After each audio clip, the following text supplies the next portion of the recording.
In the spring of 1241, the Kingdom of Hungary stood at the edge of a decision it did not fully understand. Across the eastern horizon, beyond the Carpathian Mountains, something had already broken the great powers of Eurasia. Cities that had stood for centuries, fortified, wealthy, and confident, had fallen in weeks. Entire armies had vanished in open-field battles that, by all expectations, they should have won. The reports were fragmented, often dismissed as exaggerations carried by frightened refugees. But there was a pattern. Kingdom after kingdom had collapsed not through a single overwhelming force, but through a method, precise, disciplined, and relentless. And now, that method was approaching Europe. King Battle IV of Hungary faced a dilemma that was both political and existential. His kingdom was not weak. Hungary possessed one of the largest armies in Central Europe, supported by noble cavalry, fortified towns, and a tradition of resisting invasion. But strength on paper did not guarantee survival against an enemy that did not fight by familiar rules. The Mongols had already entered Eastern Europe the previous year.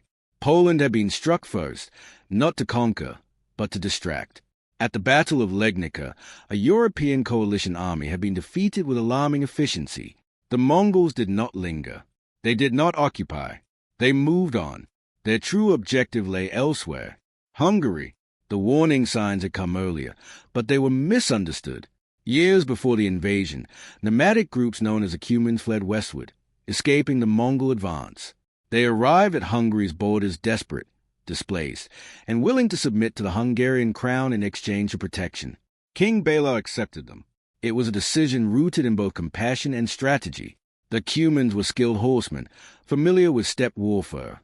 If integrated properly, they could strengthen Hungary's military capacity. But their arrival created tension inside the kingdom. The Hungarian nobility did not trust them. The Cumans were culturally distinct, politically volatile, and difficult to control. Their presence led to internal unrest, and accusations quickly spread that they were spies, that they were unreliable, that they might turn in the middle of battle. These suspicions were not resolved before the Mongols arrived. Instead, they deepened. Meanwhile, far to the east, the Mongol war machine had already made its decision. This was not a raid. It was not a test.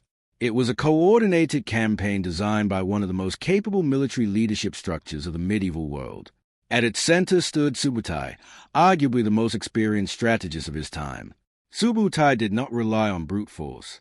He relied on understanding his enemy before contact. His campaigns were shaped by reconnaissance, intelligence networks, and long-term planning that often unfolded over years. The invasion of Hungary was part of a larger operational design. Multiple Mongol armies advanced simultaneously across Eastern Europe.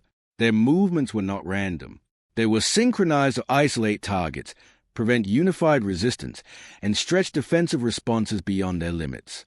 Hungary, geographically, was both vulnerable and valuable. The Carpathian Basin offered open plains, terrain that favored mobile warfare. If secured, it would provide a base for deeper operations into Western Europe. But before that could happen, the Hungarian army had to be broken. King Bela began assembling his forces. The call to arms went out across the kingdom. Nobles gathered with their retinues. Knights prepared for what they believed would be a conventional campaign, a large, decisive battle that would push the invaders back beyond the frontier. Yet even in this early stage, problems were already forming. Coordination was inconsistent. Many nobles arrived with their own expectations, their own command structures, and their own priorities. Unity existed in name, but not always in execution. At the same time, the situation with the Cumans deteriorated rapidly. Rumors spread that their leader had been secretly negotiating with the Mongols. Whether true or not, the political atmosphere inside Hungary became unstable. Suspicion turned into violence. In a sudden outbreak of unrest, the Cuman leadership was attacked and killed. The consequences were immediate. The Cumans, now leaderless and enraged, abandoned Hungary entirely. As they withdrew, they pillaged the countryside, devastating the very lands they had been invited to defend. This left Hungary not only weaker, but internally disrupted just as the Mongols were approaching. A strategic asset had been transformed into a liability, and then lost entirely. Subutai, observing from a distance, adjusted nothing, because this was already part of the expectation. The Mongol approach did not depend on perfect conditions. It anticipated fragmentation, political friction, and delayed responses. These were not obstacles. They were variables, and they were already working in the Mongols' favor. By early 1241, Mongol forces began crossing into Hungarian territory through multiple passes in the Carpathians. Their movements were deliberate, probing, and controlled. They did not immediately seek battle. Instead, they advanced in separate columns, testing defenses, gathering intelligence, and drawing the Hungarian army inward. Villages were destroyed. Outposts vanished. But the main Mongol force remained difficult to locate with certainty. This created a growing sense of unease within the Hungarian command. Where exactly was the enemy? And more importantly, where would they strike? King Bela chose to consolidate his army. Rather than dispersing forces across multiple defensive positions, he gathered them into a single large formation. The logic was straightforward. A unified army could not be defeated piecemeal. But this decision came with risk. It reduced flexibility. It placed enormous importance on a single confrontation, and it assumed that the enemy would engage in a direct, decisive battle. The Hungarian army moved eastward, eventually establishing a camp near the Sejo River, close to the village of Mohi. It was a strong defensive position, on paper. The river acted as a natural barrier. Bridges and crossing points could be controlled. The army constructed a fortified camp, using wagons and defensive structures to create a perimeter. From within this position, they believed they could hold off any assault, or at least force the Mongols into a predictable engagement. But the Mongols were not approaching to meet expectations. Subutai had already studied the terrain. He understood the river crossings. He understood the limitations of the Hungarian camp. And more importantly, he understood the mindset of his opponent. The Hungarian army believed it was preparing for a battle. The Mongols were preparing to control the entire sequence of events leading to that battle. In the days leading up to Mohi, Mongol forces made contact, but only lightly. Skirmishes occurred near the river crossings. Small engagements that seemed to confirm Hungarian assumptions. The enemy was probing, testing defenses, looking for weaknesses. But these actions were not exploratory in the conventional sense. They were part of a larger structure designed to shape Hungarian expectations, to fix their attention in one direction. Inside the Hungarian camp, confidence and tension existed side by side. The army was large, perhaps over 100,000 when including all contingents. It represented one of the most substantial military forces assembled in the region. But size brought its own complications. Communication across the camp was slow. Command cohesion was uneven. Not all units were equally prepared or equally disciplined. And perhaps most critically, there was no unified understanding of the enemy they were facing. The Mongols were still, to many, an unknown. As night approached on the eve of battle, the Hungarian army remained in position near the Sejo River. They believed they had chosen the ground. They believed they had time. And they believed that the coming battle would unfold within the framework they understood. Across the river, the Mongols were already moving, not in a single direction, not toward a single objective, but in multiple coordinated movements that, taken together, would transform the battlefield before the Hungarians fully realized what was happening. The stage was set, not for a collision of armies, but for controlled unraveling. And by the time the Hungarian command understood the nature of the battle they were in, the outcome would already be slipping beyond their control. Dawn on April 11, 1241, did not begin with clarity. It began with fragments. A message carried through the Hungarian camp in the early hours, reports of Mongol movement near the Sejo River crossing. Not a full assault, not a decisive engagement, but activity significant enough to demand attention. The bridge over the Sejo was a focal point. It was the most obvious crossing, the most direct route, and therefore, in Hungarian expectation, the most likely place for the Mongols to attempt contact. King Bela's commanders responded accordingly.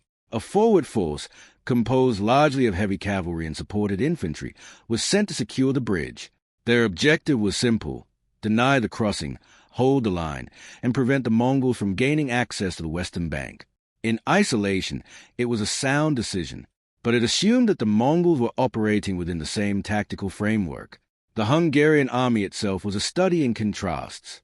At its core were the nobles, mounted knights equipped with heavy armor, trained for shock combat. Their role was decisive engagement, to break enemy lines through concentrated force. Around them were supporting infantry, archers, and levies drawn from across the kingdom. Individually, many of these soldiers were experienced. Collectively, they lacked cohesion. Command structures overlapped. Orders were not always clearly transmitted. And while the army was large, its effectiveness depended on coordination that had not yet been fully tested under pressure.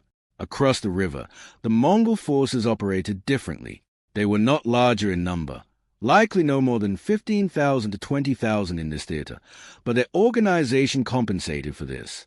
Each unit functioned as part of a larger system. Commanders operated with autonomy within a shared strategy. Communication relied on signals, discipline, and prearranged plans. Movement was not reactive, it was anticipated. Subutai's presence ensured that the battle would not be fought as a single engagement, but as a sequence of controlled actions unfolding across time and space. At the Seijo Bridge, the first real contact began.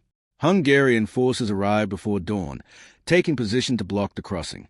The expectation was that the Mongols would attempt to force their way across, and that the river itself would limit their options. For a brief moment, this expectation appeared to be correct. Mongol units advanced toward the bridge. The Hungarians engaged. The fighting was sharp but contained. Arrows were exchanged. Cavalry attempted to push forward. The narrow crossing created a bottleneck, limiting the effectiveness of the Mongols' mobility. And then, something unexpected happened. The Mongols began to withdraw. To the Hungarian commanders at the bridge, this seemed like confirmation. The enemy had tested the crossing and failed. Encouraged, Hungarian forces pressed forward, pushing the Mongols back across the bridge. There was a sense, however brief, that the engagement was proceeding favorably, that the defensive position was working. But the withdrawal was not a retreat. It was timing. While attention remained fixed on the bridge, a second movement was already underway. Under cover of darkness and terrain, another Mongol force had moved northward along the river, searching for an alternative crossing point. They found one, a ford, less obvious, less defended, but sufficient. There, engineers and soldiers worked quickly, constructing a temporary bridge while maintaining concealment. This was not improvisation. It was pre-planned. By the time the Hungarian forces of the main bridge believed they had secured the crossing, Mongol troops were already beginning to cross the river elsewhere, not in a chaotic rush, but in controlled, steady movement. The objective was not immediate confrontation. It was positioning. Back at the Hungarian camp, the situation was still unclear. Reports from the bridge indicated success. The Mongols had been repelled. The crossing was under control. But these reports were incomplete. They reflected only one part of the battlefield, and the battlefield was already expanding beyond what the Hungarian command could fully observe. As the sun began to rise, the Mongols initiated the next phase. Forces that had crossed to the northern ford began moving southward toward the Hungarian camp, but from an unexpected direction. At the same time, the units at the main bridge resumed pressure. This time, the engagement was more intense. Mongol troops advanced again, engaging Hungarian forces directly, forcing them to remain committed to the defense of the bridge, fixing their attention, fixing their position. Inside the Hungarian camp, awareness began to shift. There were signs, subtle at first, that something was not aligning with expectations. Movements reported in multiple directions. Uncertainty about the exact location of enemy forces. But the scale of the army, combined with the limitations of communication, made it difficult to form a coherent picture. Decisions were made based on partial information, and each decision carried forward assumptions that were no longer valid. By mid-morning, the Mongols had achieved a critical objective. They were no longer confined to one side of the river. They were present on both sides. And more importantly, they were beginning to shape the space around the Hungarian army. The first major shock came not at the bridge, but at the edges of the Hungarian camp. Mongol units appeared where they were not expected. Arrows began to fall into the outer positions. Skirmishing forces probed the perimeter, testing reactions, identifying weaknesses. The Hungarian response was immediate, but not coordinated. Units moved to engage these new threats, pulling attention and manpower away from other sectors. The structure of the defense began to stretch. Subutai's design was becoming visible, but only in fragments.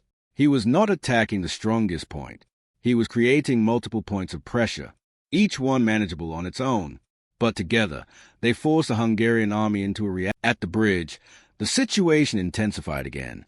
Mongol forces launched a more determined assault, supported by volleys of arrows and coordinated movement.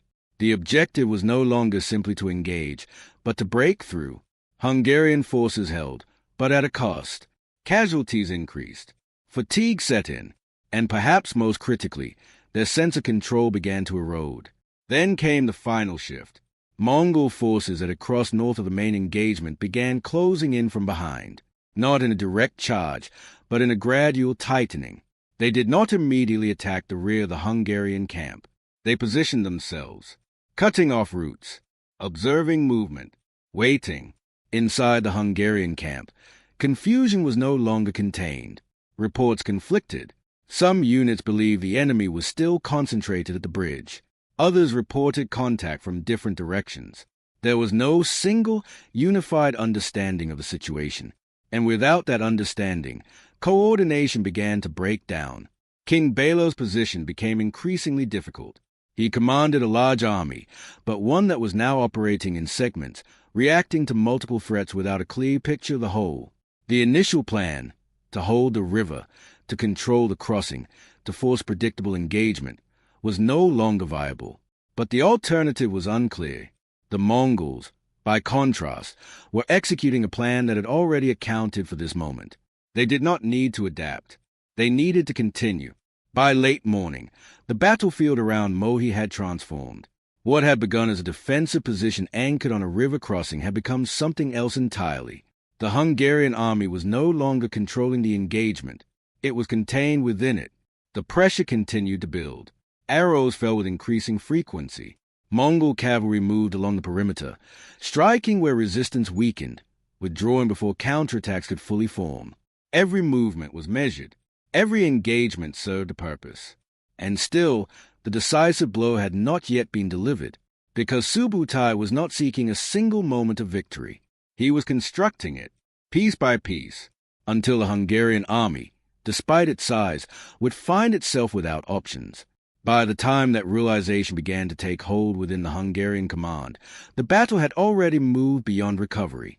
But the collapse, when it came, would not be sudden. It would be systematic, and it would begin from within the very structure the Hungarians had built to protect themselves.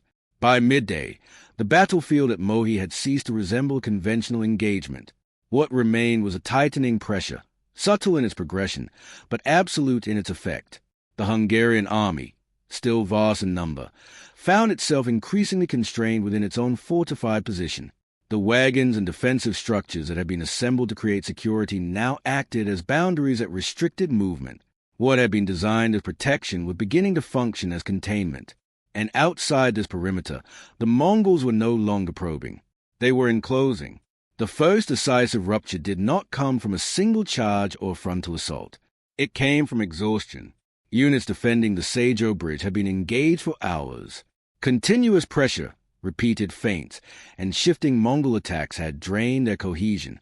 Even disciplined formations struggle when forced to respond without relief, without clarity, and without a stable front. When the Mongols intensified their pressure again at the bridge, the Hungarian line finally began to give. Not all at once, but in stages. A withdrawal here, a gap there, a moment of hesitation that became a structural weakness. And once that weakness appeared, it was immediately exploited.